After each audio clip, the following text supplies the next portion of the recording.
एष सुरासुरमणुसिन्द वन्दितं दोदघायिकम् अमलम् प्रणमामि वर्धमानं तीर्थं धम्मसकतारम् शेषे पुण्यतीर्थयरे ससौवसिद्धे विशुद्धसद्भावे समणेयणानदंसं चरित तव वीर्यायारे ते सौवे समगं पत्तेगमेव पत्तेगम् वन्दामि यवर्तन्ते अर्हन्ते मानुषे खेते किच्चार्हन्ताणं सिद्धाणं तरणमो गणहराणम् अध्यावयवगाणं साहूणं चैव सर्वेसिम् तेसिं विशुद्धदंसणाणपहाणा समं समासेज्य उवसंपयामि सम्मं जत्तो निब्बाणसम्पत्ति।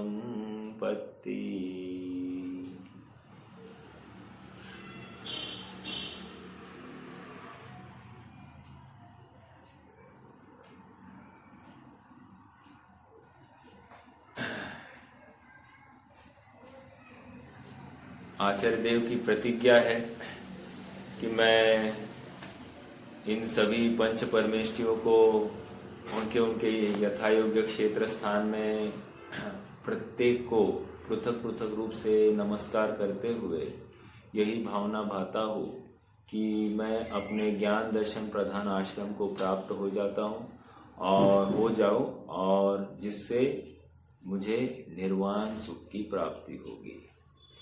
आचार्य देव ने मात्र अपने स्वयं के लिए भावना नहीं भाई है, आचार्य देव ने अपने उनके स्वयं के साथ साथ हम सभी के लिए यही भावना भाई है। अर्थात हमको यदि निर्वाण सुख की प्राप्ति करनी है तो हमको ज्ञान दर्शन प्रधान आश्रम को प्राप्त होना ही पड़ेगा।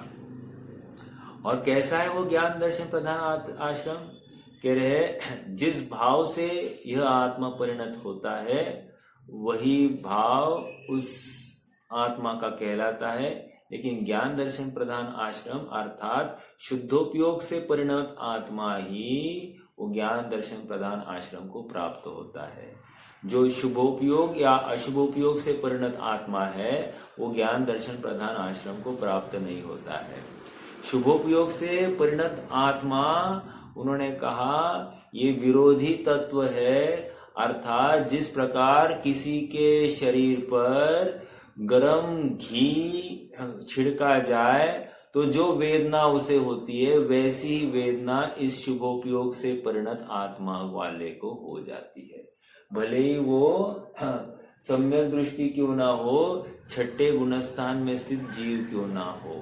हम आयरे गैरों की बात नहीं कर रहे, हम छठे गुणस्थान में 3 कषाय चौकड़ी के अभाव वाले जीवों की चर्चा करते हैं। कह रहे वे ऐसे तड़पड़ाते हैं उस शुभोपयोग के बल पर, इसलिए वे बिल्कुल हे बुद्धि से उसका आलंबन होता है। आगे चलकर प्रश्न खड़ा हुआ है शुद्धोपयोग क्या है? तो शुद्धोपयोग अधिकार में कहा कि वो शुद्धोपयोग सुख की प्राप्ति कराता है और साथ साथ ज्ञान का भी अर्थात केवल ज्ञान की भी प्राप्ति कराता है। लेकिन शुद्धोपयोग जो है वो साम्य भाव को लिए है, इष्ट अनिष्ट कल्पना से रहित है, तप और संयम से युक्त है, वितराग भाव सहित है, ऐसा वो शुद्धोपयोग है। फिर पश्चात वहां पर बताया कि ये शुद्धोपयोग के फल में क्या होता है? कहते केवल ज्ञान। केवल ज्ञान कैसा है? तो कहते केवल ज्ञान जो है भगवान ने अपने सिद्ध अवस्था का ऐसा उत्पाद किया है कि उसका कभी नाश नहीं होगा, और संसार अवस्था का ऐसा नाश किया है कि उसका कभी उत्पाद नहीं होगा। ऐसा होते हुए भी भगवान निरंतर प्रत्येक समय में उत्पाद व्यय द्रव्य से युक्त है, अर्थात पूर्व पर्याय का व्यय होता है, नवीन पर्याय फिर से अपनी सिद्ध अवस्था का वेदन करती है, स्वयं को सिद्धत्व में स्थापित करती है और वो ध्रुव अंश का आश्रय निरंतर बना रहता है। ऐसा 18वीं 19वीं गाथा में आया और निष्कर्ष इतना ही कहा है कि भाई ये जो अतीन्द्रिय हो गए हैं वो अतीन्द्रिय होना अर्थात वही सुख की अवस्था है, ठीक है। और यही ज्ञान दर्शन प्रधान आश्रम है और ये अतीन्द्रिय ज्ञान इंद्रिय ज्ञान नहीं है। अतीन्द्रिय सुख इंद्रिय सुख नहीं है, दोनों की जाति में अंतर है।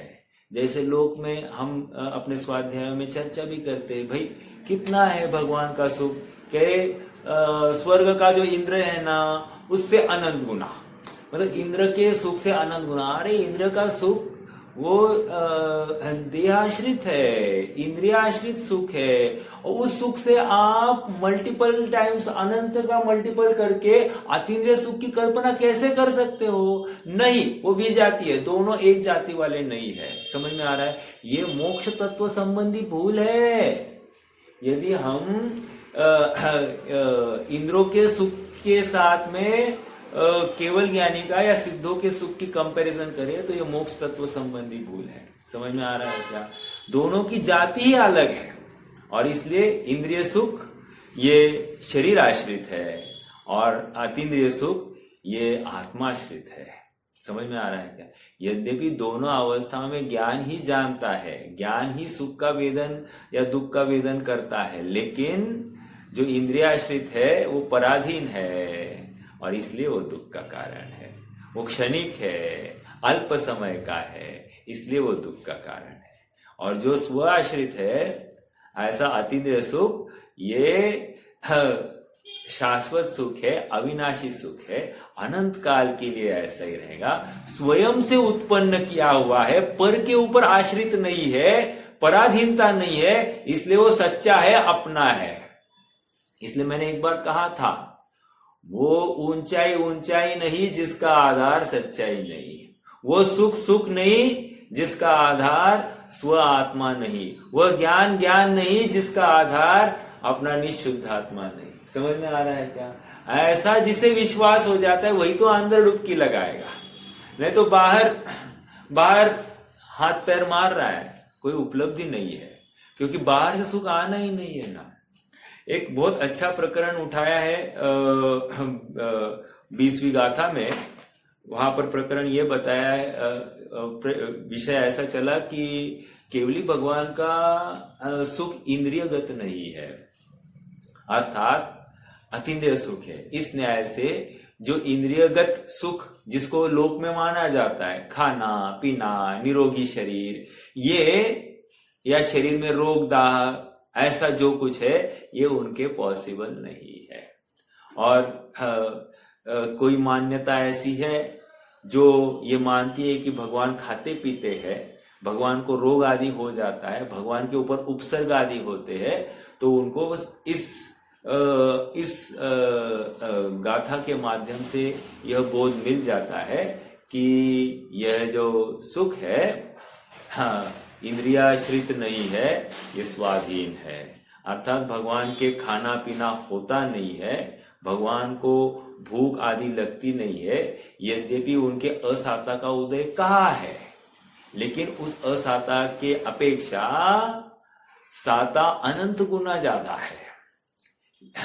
और अनंत गुना साता में उस साता का वेदन असाता का वेदन नहीं के बराबर है। तो इसको लेकर किसी उनका कोई आहार या खान पान या उनको रोग आदि होते होंगे, ये कल्पना करना भ्रामक कल्पना है, ठीक है। और हम साक्षात देखते हैं कि जो देव है वैक्रिक शरीर वाले, उनको भी 33,000 वर्ष तक खाने का विकल्प नहीं होता है, तो भी कोई प्रॉब्लम नहीं। और यहाँ भगवान को 70 साल में उनको खाने का विकल्प होगा, ये थोड़ी सी खटकती है बात, इसलिए भगवान को आहार करने वाला, कौलाहार करने वाला मानना ये योग्य नहीं है। हाँ, अगर आहार ही करते हैं ऐसा आपको कहना है तो उनका बोलिए कौन सा आहार होगा? नो कर्म आहार है। समझ में आया? नो कर्म मतलब क्या? जितनी भी वर्गणा है, आहार वर्गणाओं को ग्रहण करता है शरीर, उसको यदि आप कहते हो तो ठीक है, हम ग्रहण करने को हम आहार कहते हैं, तो ये नौकर्म वर्गणाएं जो ग्रहण करी है शरीर ने, उसको हम आहार कह सकते हैं, लेकिन उससे आगे कुछ नहीं होगा। ठीक है, चलिए, तो ये एक कथन हो गया। देखो, आचार्य कुंद ने ये कुछ संकेत दिया नहीं ना, अमृतचंद्र ने इसके बारे में कुछ लिखा, लेकिन जयसेन स्वामी ने इसके ऊपर लिखा। समझ में आ रहा है क्या? जयसेन स्वामी ने यहाँ पर स्पष्ट रूप से लिखा है कि आहार आदि ग्रहण नहीं होता, क्योंकि उनके उस समय में उनके समकालीन श्वेतांबर मत का बहुत जोरदार बोलबाला चल रहा था। और देखो, इसमें प्रॉब्लम श्वेतांबर मत का खंडन नहीं था, उस मान्यता का खंडन था जो ऐसा मानती कि भगवान खाने पीने वाला है। तो अगर भगवान खाने पीने वाला है तो उनमें और हम में क्या फर्क है? देखो, एक बहुत अच्छी घटना है, ऐसी घटना है कि खनियाधाना में एक महिला थोड़ी मसाज करने आती थी। हाँ, तो वो महिला उस विदुषी को उसने कहा कि आपके भगवान बहुत अच्छे हैं, या आपके भगवान ब्रह्मचारी है। हमारे भगवान देखो ब्रह्मचारी भी नहीं है, उनको औरत भी चाहिए बाजू में, तो आपको धर्म बहुत अच्छा है। देखो, अन्य मत वाले भी मानते हैं कि ये थोड़ी सी विसंगति है, भगवान पने में ये विसंगति है। भगवान को किसी पराधीनता, मतलब किसी इंद्रिय के विषय के आश्रय करने की जरूरत पड़े, ये पराधीनता है, और इसमें भगवान पना नहीं रहता है। समझ में आ रहा है क्या? जहां पर स्वाधीनता है वही भगवान पना है।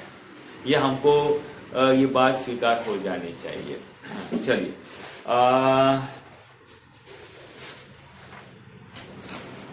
आज 21वीं 22वीं गाथा का विषय है।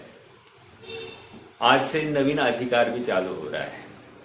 12वीं गाथा तक पीठिका चली, 12वीं गाथा से फिर 20वीं गाथा तक शुद्धोपयोग अधिकार चला। अब एक्चुअली ज्ञान तत्व प्रज्ञापन ये अधिकार चल रहा है, उसका पहला भेद, पहला चरण शुद्धोपयोग अधिकार। अब शुद्धोपयोग अधिकार में ही उन्होंने ज्ञान और सुख की चर्चा प्रारंभ की थी। अब यहाँ पर ज्ञान की चर्चा चलेगी, अर्थात ये ज्ञान अधिकार अंतराधिकार है, और 53वीं गाथा तक, और उसके आगे सुख अधिकार प्रारंभ होगा लगभग एंड तक, मतलब इस ज्ञान तत्व प्रज्ञापन के एंड तक सुख अधिकार चलेगा, और उसमें भी एक अंतराधिकार आएगा। लेकिन पहले तो यहाँ पर मूल दो अधिकार, ज्ञान अधिकार और सुख अधिकार, 21वीं गाथा से 52वीं गाथा तक ये चलेगा। ठीक है, अपन पहले इसकी उत्थानी का भी पढ़ते हैं और फिर उसके आगे विषय को बढ़ाते हैं। पृष्ठ क्रमांक 121 है। शुद्धोपयोग, एक मिनट, आपको चाहिए क्या? एक मिनट।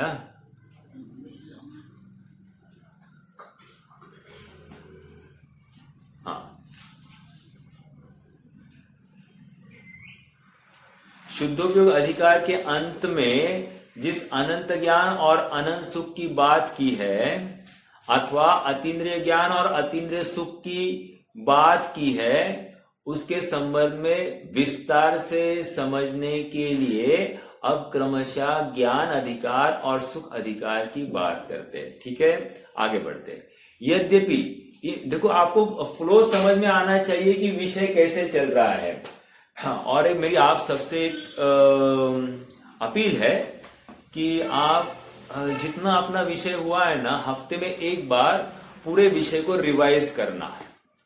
इससे आपको विषय इतना उत्कृष्ट और इतना अच्छा लगेगा, आपको बहुमान आएगा आचार्य देव का। मतलब उन्होंने किस ढंग से आपकी थॉट प्रोसेस को टोन किया है, उसको थोड़ा सा घड़ाया है, आपको भी ख्याल में आएगा। ठीक है, तो बहुत लाभ होता है, इसलिए पुनरावलोकन जरूरी होता है। पूर्व हमने जो जो पढ़ा है उसका पुनरावलोकन करना, कभी गाथा का पाठ करना, अपने उपयोग की भी विशुद्धि हो जाती है एक बात। और दूसरी बात क्या है कि महिमा आती है अपने आत्म वस्तु की, फिर बाह्य विषयों की उपेक्षा सहज हो जाती है और इसके बल पर ही तो तत्व निर्णय होने वाला है। ठीक है, वस्तु स्वरूप समझे बिना छुट्टी नहीं है, इसलिए सच्चा वस्तु स्वरूप समझना। जैसे 16वीं गाथा में स्वयंभू समझाया, अरे मैं ही मेरा करता धरता, बस हम जो कहते हैं ना मैं ही मेरा करता धरता, बस इसी में सब आ गया स्वयंभू। समझ में आया? और कुछ नहीं। पढ़ते हैं, यद्यपि इन अधिकारों का नाम तो ज्ञान अधिकार और सुख अधिकार ही है, तथापि इनमें ज्ञान और सुख गुणों की चर्चा न होकर अतीन्द्रिय ज्ञान अर्थात केवल ज्ञान या सर्वज्ञता और अतीन्द्रिय सुख की चर्चा है। पहले ज्ञान अधिकार आरंभ करते हुए सर्वप्रथम 21वीं गाथा और 22वीं इन गाथाओं के माध्यम से यह बताते हैं कि केवली भगवान के ज्ञान में सभी पदार्थ प्रत्यक्ष से ज्ञात होते हैं, उनके कुछ भी परोक्ष नहीं है। प्रत्यक्ष, यहां पर एक शब्द आया है और एक शब्द आया है परोक्ष। प्रत्यक्ष की अगर संधि करते हैं तो प्रति अधिक अक्ष, और परोक्ष की संधि करेंगे तो परह अधिक अक्ष। अक्ष का अर्थ बहुत होता है, एक तो अक्ष का अर्थ लिया जा सकता है इंद्रिया, अक्ष का अर्थ लिया जा सकता है आंख, अक्ष का अर्थ लिया जा सकता है पदार्थ, अक्ष का अर्थ आत्मा भी लिया जा सकता है। समझ में आया? तो यहाँ पर प्रत्यक्ष और परोक्ष का अर्थ क्या है? यहाँ आत्मा की चर्चा चल रही है, अर्थात आत्मा का ज्ञान प्रत्यक्ष है और आत्मा का सुख भी प्रत्यक्ष है एक। और जब हम प्रत्यक्ष के भी भेद करते हैं तो प्रत्यक्ष के एक साम व्यवहारिक प्रत्यक्ष और एक पारमार्थिक प्रत्यक्ष। पारमार्थिक प्रत्यक्ष अर्थात जो केवल ज्ञान प्रत्यक्ष है या अवधि मन पर्याय ज्ञान वाला प्रत्यक्ष है, उसको पारमार्थिक प्रत्यक्ष कहते हैं। और एक साम व्यवहारिक प्रत्यक्ष है, वो साम व्यवहारिक प्रत्यक्ष सचमुच परोक्ष ही है। समझ में आया? अर्थात मति श्रुत ज्ञान परोक्ष है, लेकिन उसको साम व्यवहारिक प्रत्यक्ष न्याय की भाषा में कहते हैं। ठीक है, तो प्रत्यक्ष की परिभाषा क्या है? क्या तो प्रत्यक्ष की परिभाषा ये कहते हैं, अक्षम अक्षम वर्तते इति ज्ञानम प्रत्यक्ष। अक्षम अक्षम वर्तते इति प्रत्यक्ष, जो अक्षम अर्थात पदार्थ का डायरेक्ट पदार्थ से, अर्थात जो पदार्थ का डायरेक्ट ज्ञान से ज्ञान करना, सो प्रत्यक्ष एक।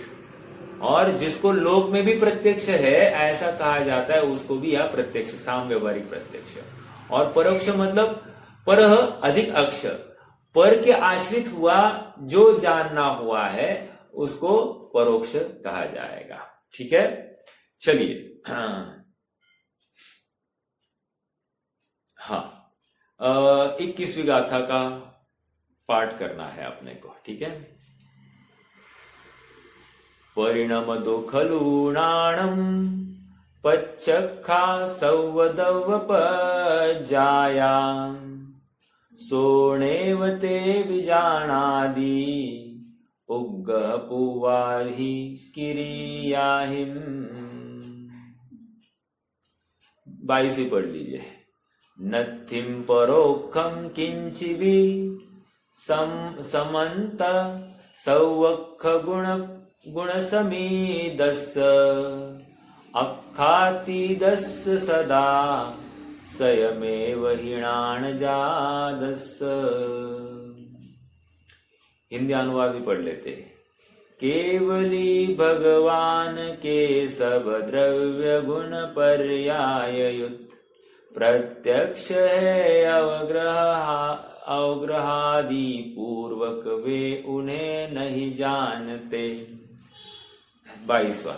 सर्वात्म गुण से सहित है अर जो अतीन्द्रिय हो गए परोक्ष कुछ भी है नहीं उन केवली भगवान के। यहाँ पर प्रत्यक्ष और परोक्ष की बात चलती है। परोक्ष का अर्थ इतना ही समझना, जो डायरेक्टली बिना किसी पर पदार्थ के आलंबन के बिना जाना जाता है, जिस ज्ञान को जानन होता है उसको हम प्रत्यक्ष कहेंगे, और जिसमें इंद्रियों का आलंबन होता है उसको परोक्ष कहते हैं। अर्थात इंद्रियों के आलंबन बिना जाना ही नहीं जा सकता, इसको परोक्ष कहते हैं। समझ में आ रहा है क्या? हाँ, एक छोटा सा उदाहरण दे देता हूं। जैसे चश्मा जिसने पहन लिया है उसको ही कुछ जान सकता है, एक, और चश्मे के बिना देख नहीं सकता है, दो। तो कह रहे ये जो है ये परोक्ष जाती है। और एग्जाम्पल दे रहा हूं, एग्जाम्पल। और जो बिना चश्मे के जानता है वो प्रत्यक्ष। एक एग्जाम्पल, चश्मा, हम क्या, चश्मे की जगह पर हम क्या करेंगे? इंद्रिया, और जानने की जगह पर आंख के जगह जानना कहेंगे। तो कह रहे आंख के बदले चश्मा, तो आंख चश्मे से जाने तो परोक्ष, और आंख यदि स्वयं से जाने तो प्रत्यक्ष। एग्जाम्पल है। और आंख की जगह पर हमने क्या डालना है? ज्ञान यदि इंद्रिया के माध्यम से जाने तो परोक्ष, और ज्ञान यदि स्वयं से जाने तो प्रत्यक्ष। हालांकि आप सबको जानकारी होनी ही चाहिए, ज्ञान स्वयं से ही जानता है। ज्ञान सचमुच पर पदार्थ से जानता ही नहीं है, ये परमार्थ बात हो गई। लेकिन निमित्ताधीन कथन भी है, और निमित्त की मुख्यता के बिना काम भी होता नहीं है, इसलिए उसको परोक्ष भी कहा जा रहा है। क्योंकि इंद्रिया बिना जानता ही नहीं है, तो जग जाहिर बात है। अभी जैसे आंख नहीं हो तो हम पढ़ नहीं पाएंगे, कान नहीं हो तो हम सुन नहीं पाएंगे। तो साक्षात बात है कि ये इंद्रिया के पराधीन ये ज्ञान है वर्तमान में, और इसलिए इसको परोक्ष कहा गया है। ठीक है, चलिए। तो परिणमदो खलु, अब 21वीं गाथा का थोड़ा सा शब्दार्थ देखते हैं। परिणमदो खलुणाणम पच्चक्कासौ वदौ पज्जाया। क्या कह रहे? परिणमदो खलुणाणम, परिणमित हुआ है ज्ञान, सचमुच, खरेखर। क्या? प्रत्यक्ष रूप परिणमित हुआ है। लेकिन क्या वो ज्ञान कैसा है? कह रहे सौवदौव पज्जाया, सर्वद्रव्य और उनकी सर्व पर्यायों को क्या करता है? जानता है, प्रत्यक्ष जानता है, स्वयं से जानता है। सो नेव ते विजानादि, नेव मतलब नहीं, विजानादि मतलब जानता है। उग्गह पुवाहिम क्रियाहिम, अर्थात उग्गह मतलब अवग्रह पूर्वक क्रिया से नहीं जानता है। अवग्रह आदि क्रिया की पूर्वक नहीं जानता है, मतलब अवग्रह इहा अवाय धारणा के माध्यम से नहीं जानता है। क्या? ये प्रत्यक्ष ज्ञान अवग्रह आदि क्रिया के माध्यम से नहीं जानता। तो इसका मतलब अवग्रह आदि क्रिया से जानने वाला कौन है? परोक्ष ज्ञान। समझ में आया? हाँ, ये प्रत्यक्ष ज्ञान मतलब किसके, कौन से ज्ञान की चर्चा कर रहे हैं? केवल ज्ञान की। अर्थात केवल ज्ञान को यहाँ पर क्या कहा जा रहा है? अतीन्द्रिय ज्ञान। समझ में आ रहा है क्या? अतीन्द्रिय ज्ञान किसको कहा जा रहा है? केवल ज्ञान को ही अतीन्द्रिय ज्ञान कहा जा रहा है। एक प्रश्न खड़ा है, पहले अतीन्द्रिय होता है या पहले केवल ज्ञान होता है?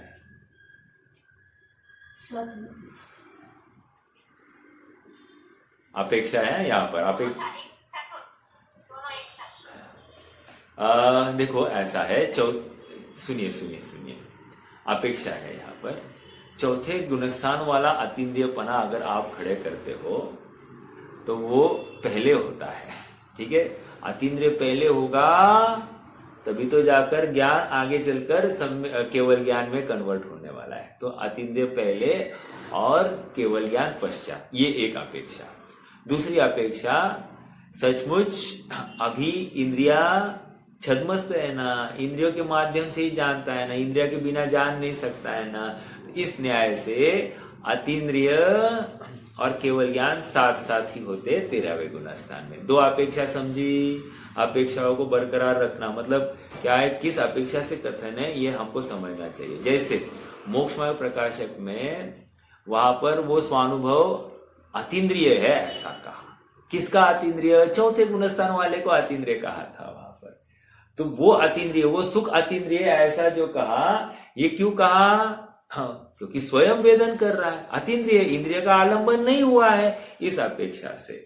और अभी जो ये जो चर्चा चल रही है, ये अतीन्द्रियपना, ये केवल ज्ञान वाले की बात है। समझ में आ रहा है क्या? दोनों बातों को भाव यथार्थ रूप से समझना।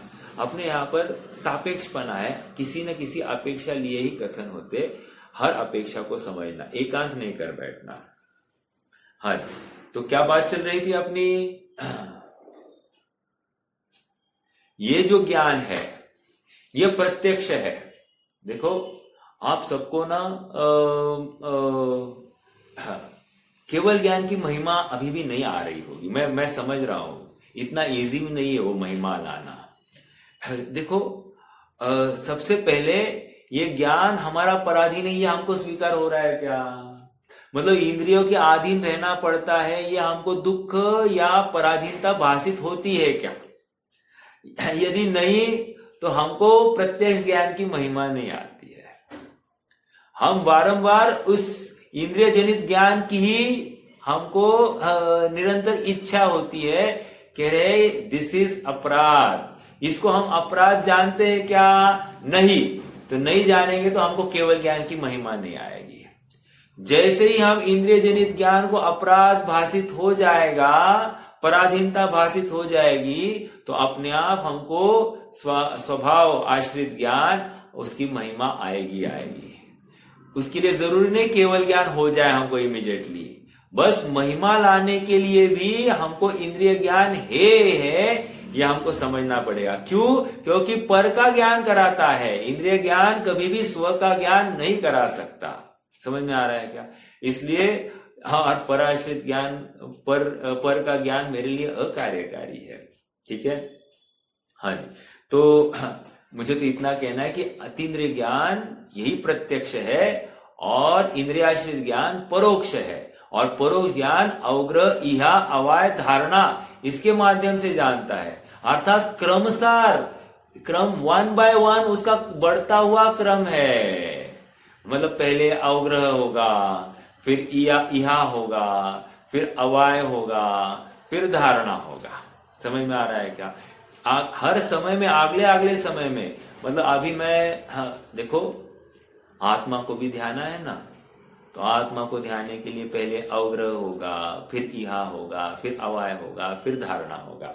धारणा में डाला ज्ञान जो है ना, फिर अनुभव के काल के लिए बैठेगा, तब वो इस ज्ञान को, इस जिसको धारणा में बिठाया था उसको स्मरण में लाएगा, और स्मरण में लाकर फिर उस परिणाम के साथ में, उस स्मरण में जिसको लाया था उसका ही प्रत्यय भी करके उसके साथ ही रूबरू होगा, अर्थात उसके साथ ही परिणामों को तादात्म्य करेगा और उसमें ही अपने परिणाम को एक में एक रूप करने की बात होगी।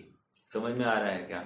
ये ऐसी प्रोसेस होगी और फिर कालांतर में वो अनुभव होगा। अर्थात एक साथ तो थोड़ी हो रहा है। और आत्मा, हाँ हमको मान लो आत्मानुभव हो गया, तो आत्मानुभव हुआ तो उस समय में आत्मा प्रत्यक्ष हुआ है या परोक्ष है? प्रश्न है आप सबसे। आत्मा, चौथे गुणस्थान वर्ती को आत्मानुभव जब होता है तो आत्मानुभव प्रत्यक्ष है या परोक्ष है? प्रत्यक्ष। चलो मैं थोड़ा सा और शब्दों को चेंज करता हूं। आत्मा का सुख प्रत्यक्ष है या आत्मानुभव प्रत्यक्ष है? सुख। समझ में आ रहा है? हाँ, सो शब्दों के ऊपर बहुत प्रॉपर चयन करना, क्योंकि एक एक शब्द में भी ना हीनादिकता हो जाए तो उसका भाव बदल जाता है। आत्मा का सुख प्रत्यक्ष है, आत्मा प्रत्यक्ष नहीं है। हाँ, तो इस आत्मानुभव को स्वानुभव प्रत्यक्ष कहा जाता है। स्वानुभव प्रत्यक्ष का अर्थ वहां पर आत्मा का सुख प्रत्यक्ष है, यह हमारे ज्ञान में प्रॉपर होना चाहिए। आत्मानुभव प्रत्यक्ष है, इसका मतलब आत्मा में वो जो सुख का वेदन हुआ है वो सुख का वेदन प्रत्यक्ष है। अर्थात इस सुख की क्वालिटी में और सिद्धों के सुख की क्वालिटी में कोई अंतर नहीं है। क्वांटिटी में फर्क हो सकता है लेकिन क्वालिटी में फर्क नहीं है, और इसलिए दोनों की जाति को एक कहा जाएगा। समझ में आ रहा है क्या? हाँ, इसलिए मैंने कहा ना चौथे गुणस्थान में अतीन्द्रिय किसी अपेक्षा से अतीन्द्रिय है, कथनचित अतीन्द्रिय है, और वहां पर साक्षात अतीन्द्रिय है। केवल ज्ञान साक्षात अतीन्द्रिय है। जैसे केवल ज्ञान में आत्मा के ज्ञान दर्शन सुख वीर्य आदि अनंत गुण प्रत्यक्ष भाषित होते हैं, ऐसे चौथे गुणस्थान वर्ती को आत्मा के ज्ञान दर्शन अनंत सुख आदि जो अनंत गुण है ये प्रत्यक्ष भाषित नहीं होते हैं। समझ में आ रहा है क्या? इस न्याय से की क्वालिटी है, सुख की जाति है, वो एक जैसी है। समझ में आ रहा है क्या?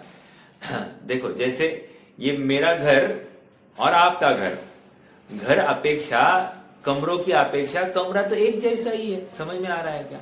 तो जाति एक ही, ईंट का ही दीवार है, फर्श भी मान लो टाइल्स जो कुछ लगी है पत्थर की होगी या फिर सीमेंट की होगी, वो भी एक पत्थर है तो उसकी है, तो दोनों की जाति एक है बस। अब मेरा घर थोड़ा छोटा होगा या बड़ा होगा ये इसमें अलग बात, बट जाति आपके घर की और मेरे घर की जाति एक जैसी। समझ में आ रहा है क्या? इसको जाति कह रहे।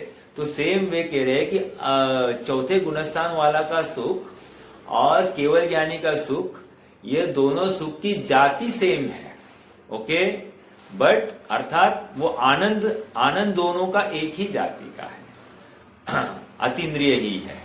समझ में आया? ये आनंद अतीन्द्रिय ही है, बट वो जिस प्रकार अपने आत्म प्रदेशों को प्रत्यक्ष जानते हैं ऐसा ये नहीं जान रहा है। समझ में आ रहा है क्या?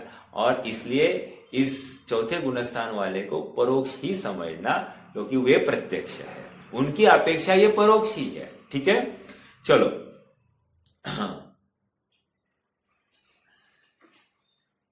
थोड़ा पढ़ेंगे अभी। हाँ, तो क्या हो गया 21वीं गाथा का भाव? हाँ बोलिए बोलिए।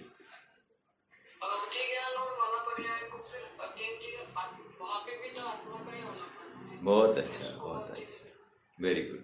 एक कोई आंसर दे सकता है क्या? भाभी जी का प्रश्न ये है, अवधि और मनपर्य ज्ञान वो भी प्रत्यक्ष है, ठीक है, तो उसको अतीन्द्रिय कहेंगे, क्या कहेंगे? हाँ, नहीं, ज्ञान कहने दो। देखो उसको अतीन्द्रिय कह रहे हैं लेकिन वो पर पदार्थ को जानता है ना। उसका प्रॉब्लम इतना ही है कि वो पर पदार्थ को ही जान सकता है, स्व पदार्थ को नहीं जान सकता।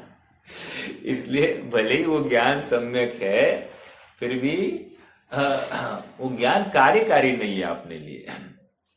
भले वो अवधि ज्ञान और मनपर्य ज्ञान उपयोग भी होगा तो वो ज्ञान पर को जान रहा है, अर्थात उपयोग बाहर है इस समय में, शुद्धोपयोग नहीं है इस जीव का। शुभोपयोग हो सकता है, विकल्प चल रहा है, शुभोपयोग होगा या शुभ भाव होगा, जो कुछ होगा, या अशुभ भाव होगा, अपन नहीं कह सकते, बट वो स्वाधीन नहीं है, वो पर को जान रहा है। स्वाधीन इन द सेंस पर को जान रहा है, इतना ही बोल रहा है। ठीक है, रूपी पदार्थ को जानने में वो प्रवृत्त हुआ है, इसलिए वो हाँ बोलिए।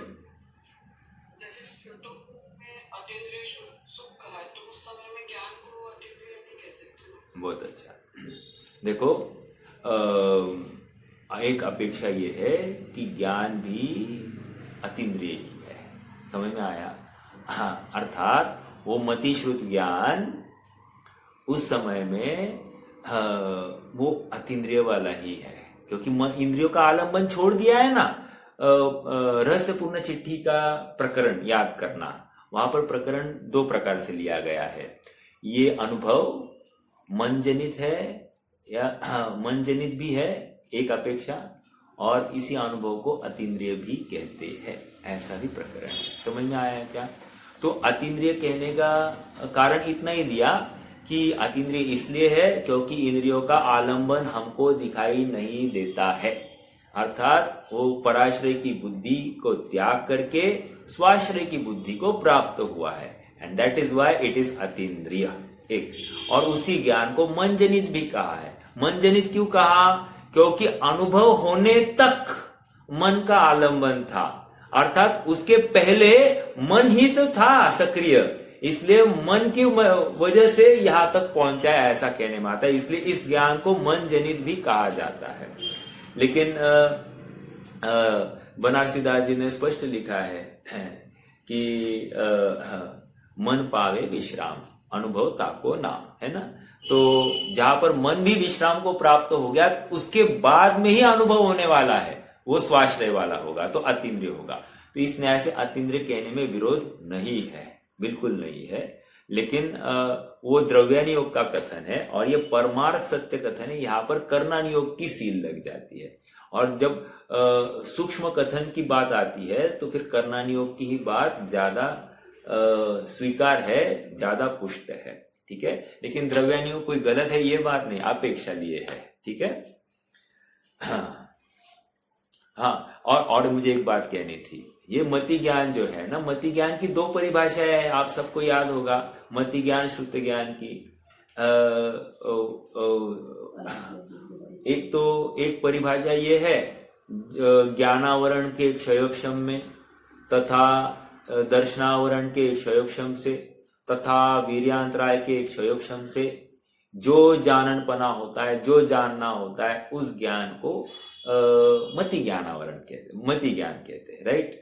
तो एक परिभाषा ये हो गई, और दूसरी परिभाषा ये है कि पराश्रय की बुद्धि छोड़कर स्वाश्रय या आत्म सन्मुख हुआ है जो मति ज्ञान, जिसका जो ज्ञान, उस ज्ञान को मति ज्ञान कहते हैं। समझ में आया क्या?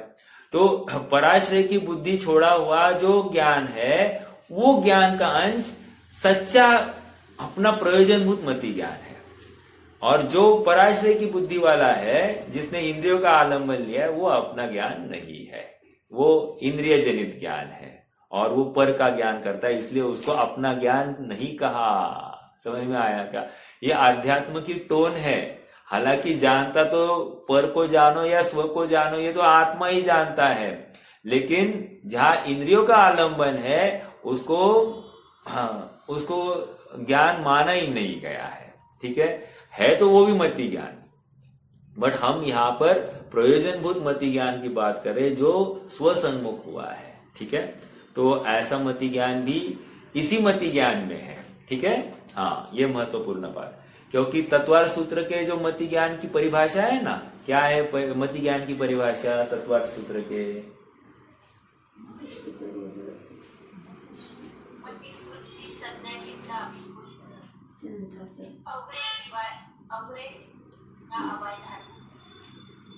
ये मति ज्ञान की है ना, ये तो भेद बताया है। मति ज्ञान क्या है? तदिंद्रियान इंद्रिया निमित्तम। हाँ, वो मति ज्ञान इंद्रिया तथा अनिंद्रिया के माध्यम से प्रवृत्त होता है, इतनी सी बात है। तो किसी को ये भ्रम नहीं होना चाहिए कि मति ज्ञान उतना ही है। समझ में आ रहा है क्या? ये तदिंद्रिया इंद्रिया निमित्तम के अलावा भी कुछ मति ज्ञान है। समझ में आ रहा है क्या? नहीं तो तत्वार्थ सूत्र पढ़ने वाले को ये बहुत बड़ा भ्रम हो सकता है कि मति ज्ञान मात्र इंद्रिय और मन के द्वारा ही प्रवृत्त होता है। वो ऐसा ही नहीं है, भी है वहां पर। वो मति ज्ञान इंद्रिय तथा मन के द्वारा भी प्रवृत्त करता है। भी का अर्थ क्या? इसके अलावा भी और कुछ मति ज्ञान है जो सम्यक मति ज्ञान है, वो इंद्रिय और मन का आलंबन लिए बिना भी जान सकता है। ये हमको उसमें से पता चलता है। तो जब भी उस सूत्र की परिभाषा करना, तो वो मति ज्ञान इंद्रिय और मन के द्वारा भी प्रवृत्ति करता है, ये समझना। और मैंने एक बार लिया था हाँ, फिर बचा हुआ मति ज्ञान की चर्चा कहाँ है? कोई बताएगा? पहले तत्वार सूत्र के पहले अध्याय में बचे हुए मति ज्ञान की चर्चा है। कोई बता सकता है क्या? 10 रुपए का नोट। आप कहोगे साहब ये तो नोट बोलता है, देता तो नहीं है।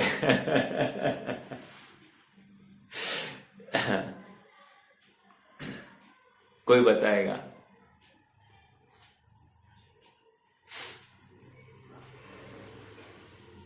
बचा हुआ मति ज्ञान की चर्चा कहां पर है? मतलब अनुभव वाला मति ज्ञान की बात कर, अनुभव वाला मति। नहीं नहीं नहीं नहीं नहीं नहीं नहीं, वो प्रकार है। मैं बचा, वो भी अर्थ से व्यंजन अवग्रह ये सब पर ये वही तो कह रहे ना, अतीन्द्रिय नहीं हो सकता। व्यंजन अवग्रह आदि सब बोलेंगे ना तो वो अतीन्द्रिय नहीं कह सकते। अपने को अतीन्द्रिय मति ज्ञान कहा सूत्र में कहीं आया है क्या? तत्वार सूत्र के पहले अध्याय में? ये मेरा प्रश्न है।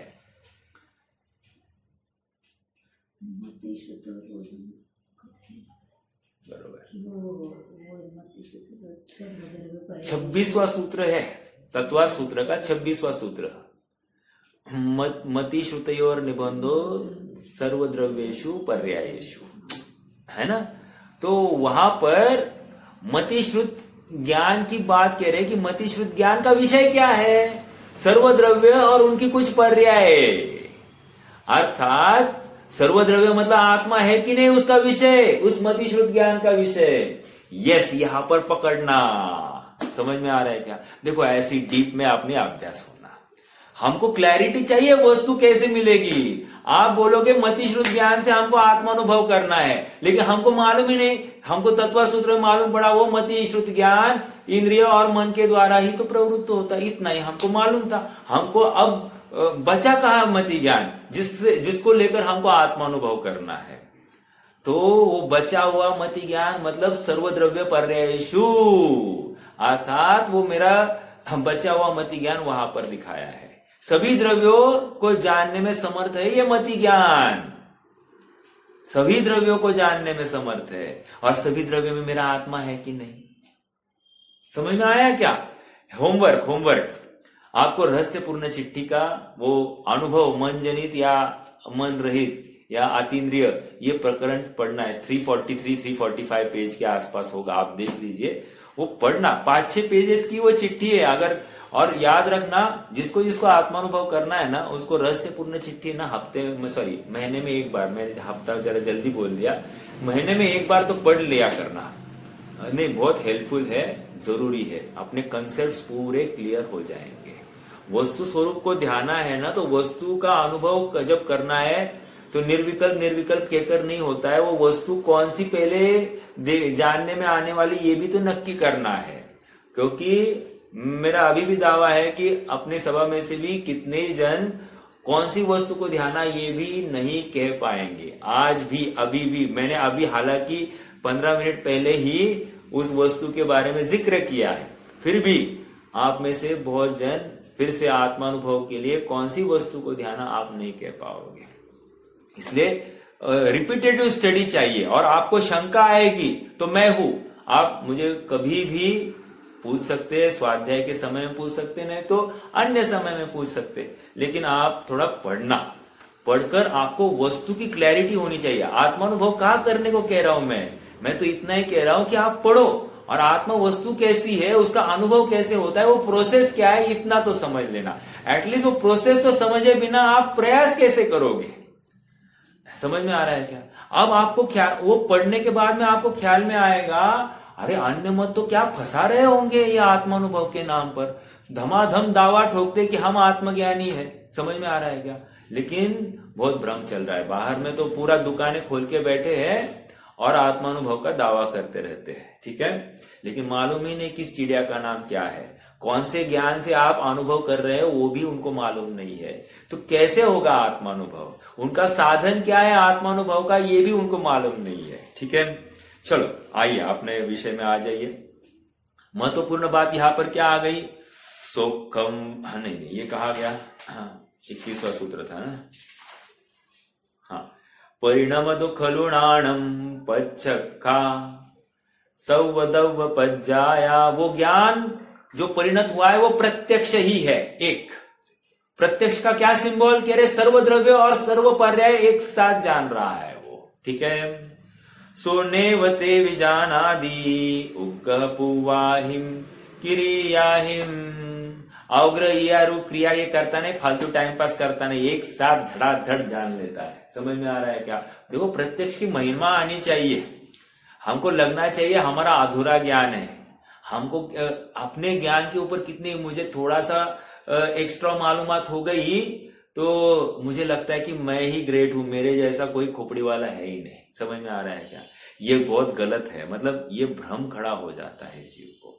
थोड़ी सी एक्स्ट्रा औरों से एक्स्ट्रा जानकारी को लेकर इसको भ्रम हो जाता है कि मुझे, मेरे बिना किसको मालूम है, मैं ही अच्छे से बता सकता हूं। नो, कह रहे अपना उस प्रत्यक्ष ज्ञान के सामने फालतू ज्ञान है। समझ में आ रहा है क्या? अरे जब गंधर्व जो 4 ज्ञान का धारी जीव है वो भगवान के सामने समोचरण में खड़ा होकर कहता है, हे भगवान, कहा आपका ये दिव्य प्रत्यक्ष ज्ञान और कहा मेरा ऐसा फालतू ये परोक्ष ज्ञान।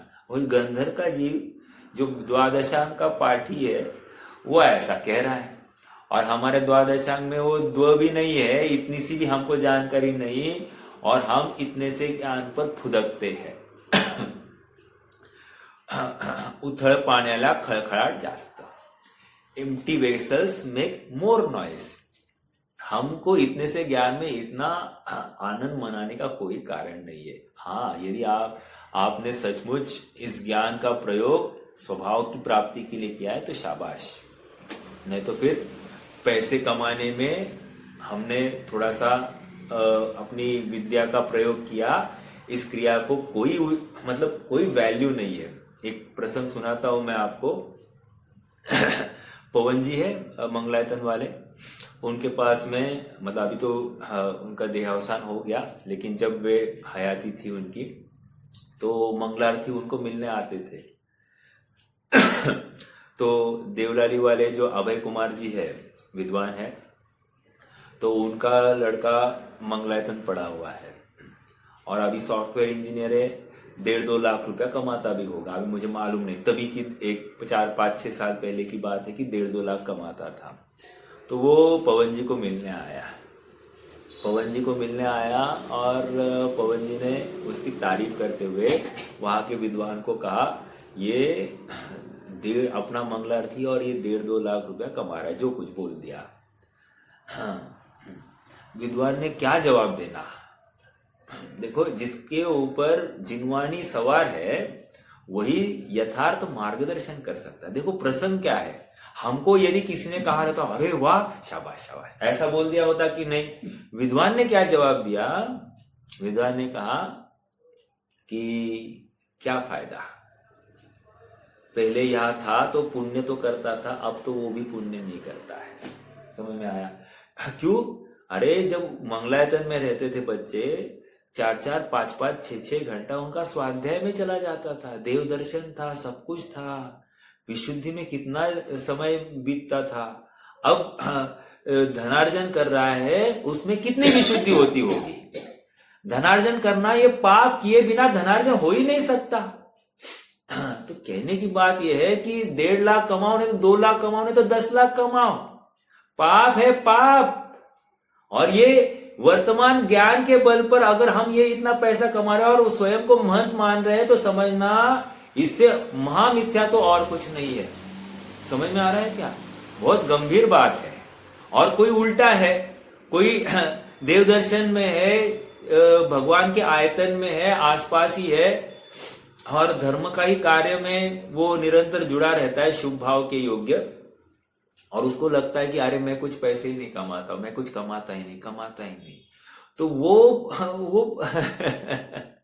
उसकी मति थोड़ी सी विकृत हो गई है, उसको महिमा नहीं आ रही है कि मैं पुण्यार्जन में, मेरा सर्वोत्कृष्ट साधन में पुण्यार्जन कर रहा हूं, जो अन्य कई को पैसे देकर भी मैं कर नहीं सकता, ऐसा कार्य मैं कर पाऊंगा, अन्य कोई नहीं कर पाएगा। देखो सोच की बात है, अपने ज्ञान का सदुपयोग कैसे कर सकता है कोई, ये इसकी यहाँ चर्चा है।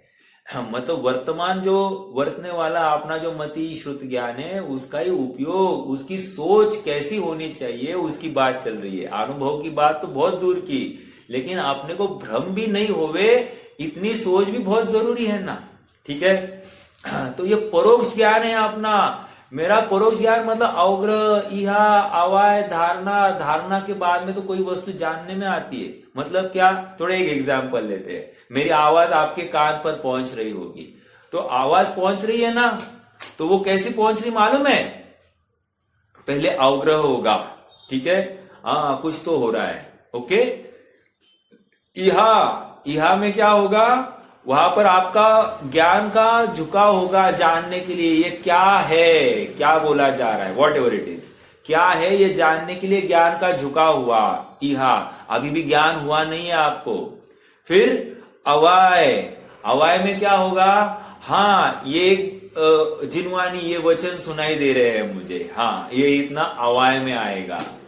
अवाय में आने के बाद में धारणा में पड़ेगा, हाँ ये वचन है, ओके ये आत्मा की चर्चा है, आत्मा के बारे में कह रहे हैं, तो ये धारणा में पड़ेगी बात। ठीक है, मतलब ये प्रोसेस, मतलब इतने कितने ही समय जाने के बाद में यह होता है, कितने ही समय जाने के बाद में अवाय होगा, कितने ही समय जाने के बाद में फिर वो धारणा में पड़ा रहेगा। सॉरी, मैं अवाय बोला ना, पहले धारणा नहीं, पहले अवाय होगा और उसके बाद में धारणा होगा। अर्थात अवाय में निर्णय होगा कि आत्मा की बात, और फिर कदाचित उसने आत्मा की बात ज्ञान में बिठाई। जैसे आत्मा प्रत्यक्ष ही है, आत्मा का ज्ञान प्रत्यक्ष ही है, आत्मा का ज्ञान और जो छद्मस्त है उसका ज्ञान परोक्ष है। ये इसने धारणा में बिठाया तो ठीक, नहीं बिठाया तो वो भी चला गया। समझ में आ रहा है क्या? मतलब अवाय तक आई हुई चीज काम नहीं करती है, अवाय के बाद में उसको धारणा में बिठाया जाता है, अर्थात स्मृति में उसको, सॉरी स्मृति कह रहा हूं, उसको मेमोरी में फिट करना किया जाता है, उसको धारणा कहते हैं। धारण करना, धारण मतलब उसको होल्ड करना। यदि कोई जानकारी हो गई और उसको धारण नहीं किया तो वो जानकारी डिलीट हो जाती है। समझ में आ रहा है क्या? इसलिए हम जो कहते हैं ना कि हमको याद नहीं होता, याद नहीं होता, तो इसका मीनिंग क्या है मालूम है? स्पष्ट रूप से वो धारणा में आया ही नहीं है ज्ञान।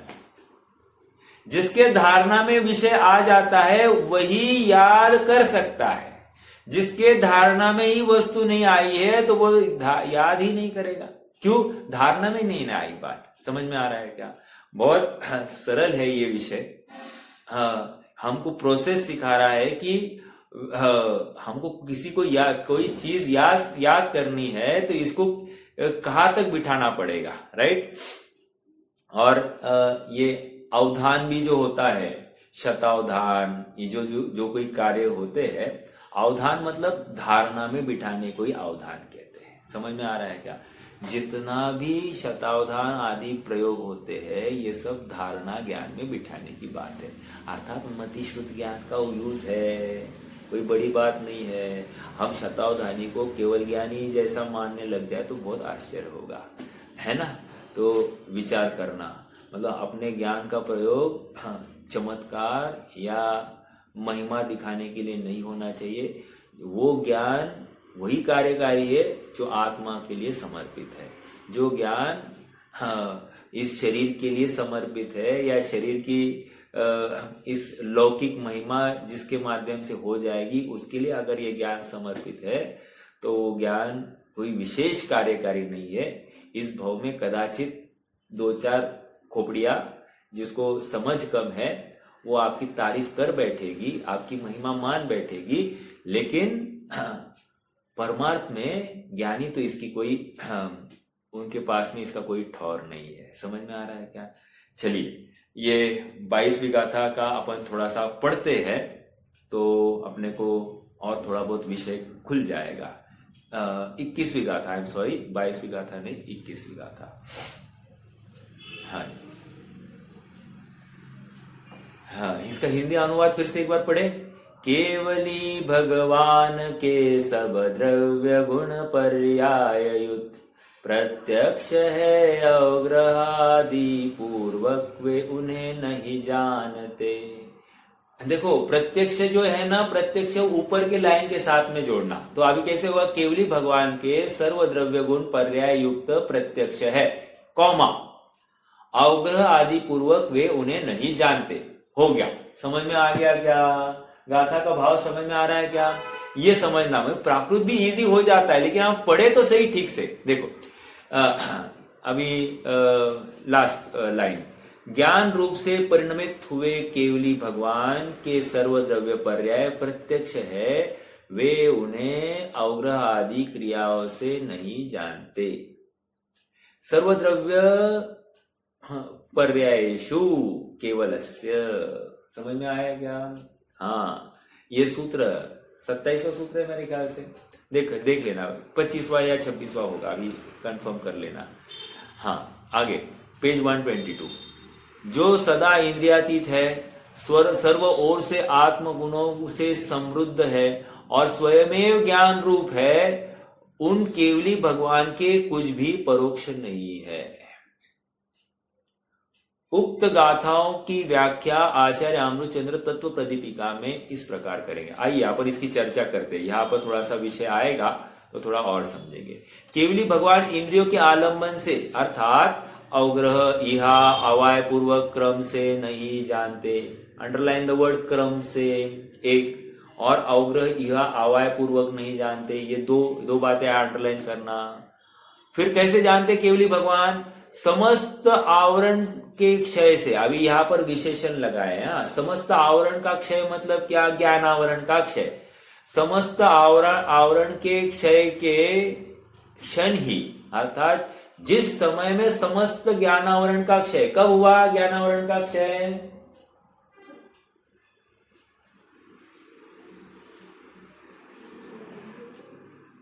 ज्ञानावरण का क्षय कब हुआ?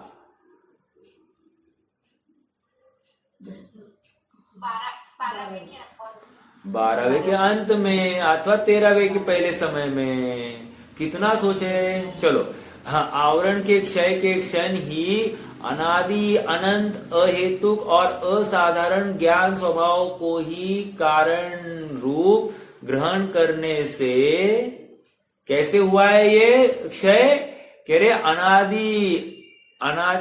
अहेतुक, अनादि अनंत अहेतुक असाधारण ज्ञान स्वभाव को ग्रहण करने के कारण यह ज्ञानावरण का क्षय हुआ है। समझ में आया क्या? इन्होंने प्रोसेस भी समझा दी आचार्य देव ने। भ्रम नहीं करना, देखो कितना खोल रहे हैं। भाषा क्लिष्ट भाषित होती है, लेकिन क्लिष्ट नहीं, यहाँ पर प्रोसेस समझाइए आत्मानुभवन की। हमको अपने ज्ञान को कैसे ध्याना? तो कह रहे मुझे मेरे ज्ञान को कैसे ध्याना?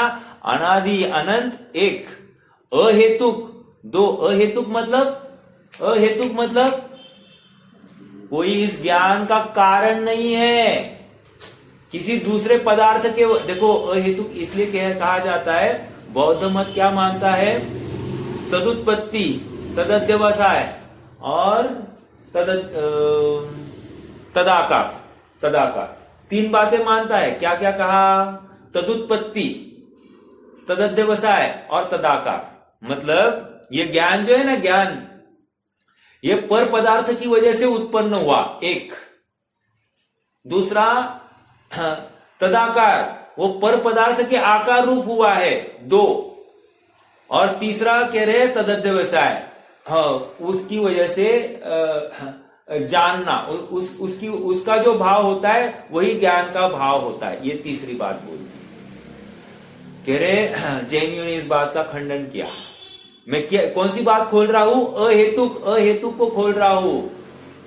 इंद्रिय ज्ञान का कारण है, इंद्रियों से ज्ञान उपजता है, यह मानता क्या था? वो ये जो कुछ समझ रहा था वो मिथ्या बात थी। ठीक है, यहां पर भी वही बात है। इंद्रियों से या पदार्थ ज्ञान का कारण है, इंद्रियों से ज्ञान उपजता है, ऐसा जो कोई मानता है वो गलत मानता है। क्यों? क्योंकि मेरा ज्ञान अहेतुक है। समझ में आ रहा है क्या? मैं इस पदार्थ को देखूं तो जानूंगा, ऐसा है ही नहीं। मैं ज्ञान से स्वयं जान सकता हूं। समझ में आ रहा है क्या? ये जिसको भान है उसको ही अपने ज्ञान की महिमा आएगी, नहीं तो उसको पर पदार्थों की महिमा आएगी। समझ में आ रहा है क्या? आज तक हमको किसकी महिमा आई? पर पदार्थों की महिमा आई ना, किसी के वाणी की महिमा आती है, लेकिन उस वाणी को समझकर जिस ज्ञान ने इस वाणी को जाना है उस ज्ञान की महिमा नहीं आती है। समझ में आ रहा है क्या? और वही मैं हूं। समझ में आ रहा है क्या? देखो, भेद विज्ञान बहुत इजी है, बट हमारी वो दृष्टि, हमारी वो जिज्ञासा, वो पकड़ होनी चाहिए। जो जान रहा है इस आवाज को वो मैं हूं, वो कोई पर पदार्थ नहीं है। समझ में आ रहा है? इसलिए वो अहेतुक है और वही मैं हूं। ये समझने के बाद में एक ज्ञान को पकड़ा, अर्थात आत्मा के अनंत गुणों को पकड़ लिया है।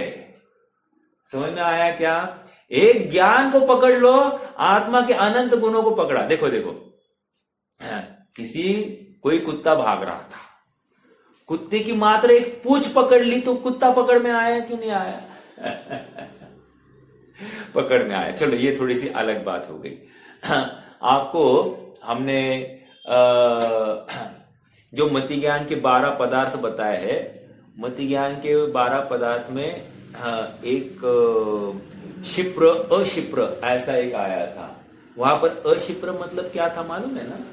वो हाथी की सूंड है ना, वो मात्र सूंड दिखाई दे रही है। उस सूंड से हमने देख लिया कि पानी में हाथी बैठा है। समझ में आ रहा है क्या?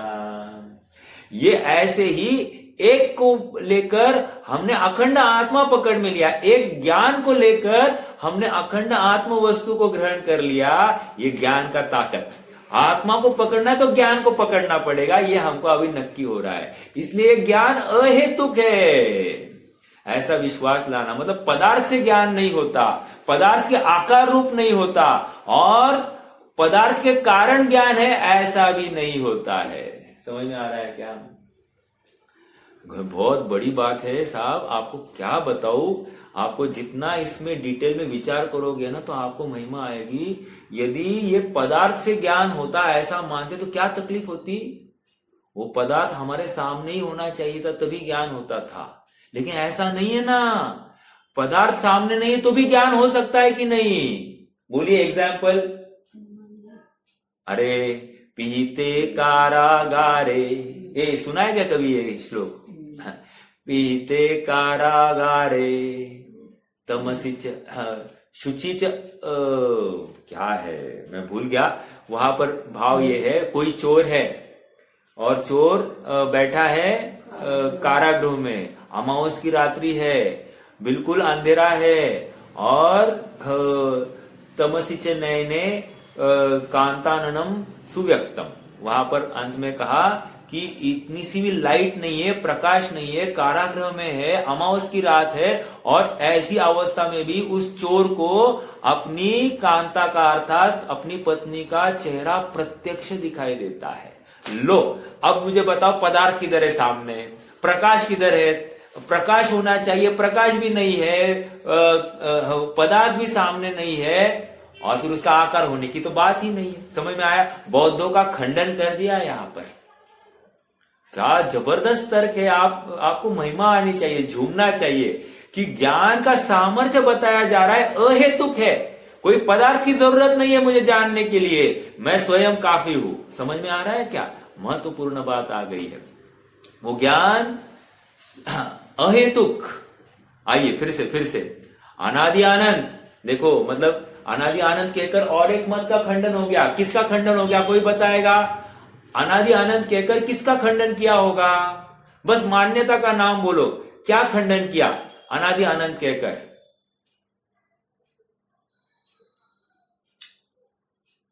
कोई बताएगा? समय जा रहा है अपना, चलो मैं बता देता हूं। अनादि आनंद कहकर एक मत है जो ऐसा मानता है कि ज्ञान और आत्मा पहले भिन्न थे और बाद में समवाय नामक पदार्थ के वजह से ज्ञान आत्मा को आकर मिल गया और तब आत्मा जानना चालू हो गया। ये एक, तो ये आदिपना सिद्ध हो गया एक, मतलब ये अन्य मत का। और ये बौद्ध मत है, वो बुद्धियादि गुणा उच्छेदा मोक्षा। बुद्धि मतलब ज्ञान, ज्ञान आदि गुणों का उच्छेद होना, नाश होना, सो मोक्ष मानते हैं। लो, तो इसलिए अनंत की तरफ इनका खंडन हो गया। तो ये ज्ञान अनादि अनंत है एक। दूसरा अहेतुक है, पर पदार्थ की वजह से नहीं हुआ, ज्ञान स्वयं से हुआ है। अरे विश्वास तो लाओ, ये ज्ञान मेरी हयाती का परिचायक है, मैं हूं, ज्ञान है मतलब मैं हूं, बस ये विश्वास होना चाहिए। और ज्यादा कुछ नहीं जानना, आनंद गुण नहीं जानना, एक ज्ञान को पकड़ लो, बाकी आत्मा पकड़ में आ जाएगा। ठीक है, देखो और खत्म हो गया समय तो ठीक है। अहेतुक और असाधारण ज्ञान स्वभाव को ही कारण रूप ग्रहण, कारण मतलब साधन, उत्कृष्ट साधन क्या है, ये ज्ञान ही साधन है। किसके लिए? आत्मा को ग्रहण करने के लिए। ग्रहण करने से तत्काल ही प्रकट होने वाले केवल ज्ञान रूप होकर परिणमित होते हैं। इमीडिएट केवल ज्ञान, इसका फल क्या है? इस आत्मा, इस ज्ञान को पकड़ लो, केवल ज्ञान मिल जाएगा। Oh great. समझ में आ रहा है क्या भाव? ये आप अकेले पढ़ते ना, आपको ये पकड़ में नहीं आता था, क्योंकि मुझे पकड़ने के लिए इसको बहुत 4 बार 5 बार पढ़ना पड़ा है। समझ में आया? देखो परिणमित होते हैं, इसलिए उनके समस्त द्रव्य क्षेत्र काल भाव का आक्रमिक ग्रहण होने से प्रत्यक्ष ज्ञान को आलंबनभूत समस्त द्रव्य पर्याय प्रत्यक्ष ही है। आक्रमिक का अर्थ क्या है ये अपन कल करेंगे, या आप विचार करना। होने से प्रत्यक्ष ज्ञान ही की आलंबनभूत समस्त द्रव्य पर्याय प्रत्यक्ष ही है। प्रत्यक्ष साक्षात उनके ज्ञान में सब आकर टपक गए हैं। वो खचित हो गए हैं सब उनके ज्ञान दर्पण में। चलिए तो हाँ, अक्रम मतलब वह क्रम से रहित है, अर्थात सभी एक साथ उनके ज्ञान में, ऐसा एक के बाद एक नहीं, एक साथ उनके ज्ञान दर्पण में सब झलक गए हैं। ठीक है, हाँ, और ये प्रत्यक्षपना दिखा रहे हैं। अभी इसके साथ में कंपैरेटिव स्टडी अपनी करना। अपना जो मति श्रुत ज्ञान है वो अनादि आनंद नहीं है, वो क्षणिक है। समझ में आया? दूसरा हेतु है, अर्थात पदार्थ के आलंबन लेकर ही होता है मति ज्ञान श्रुत ज्ञान। और तीसरा कह रहे हैं असाधारण ज्ञान स्वभाव नहीं है, साधारण ज्ञान स्वभाव है। समझ में आया? चलो ठीक है, रुकते हैं, करेंगे चर्चा अपन कल। कोई प्रश्न है तो रख सकते हैं, जिन्होंने तो